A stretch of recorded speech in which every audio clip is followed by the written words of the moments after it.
Hello friends, welcome back to my channel. आज का word है सेल्फ बिलीफ। सेल्फ बिलीफ का हिंदी में अर्थ होता है आत्मविश्वास, खुद पर विश्वास, आत्म आस्था।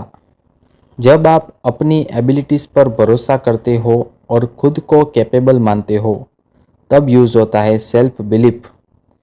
स्ट्रॉन्ग सेल्फ बिलीफ से बड़ा गोल अचीव किया जा सकता है। चलो इसे एग्जाम्पल के साथ अच्छे से समझते हैं। Self belief creates success. आत्मविश्वास सफलता पैदा करता है। She has strong self belief. उसका खुद पर मजबूत विश्वास है।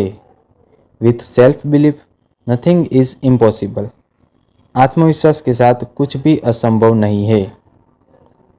सो फ्रेंड्स, आज का वर्ड था सेल्फ बिलीफ। अब आप कमेंट में लिखो I believe in my self.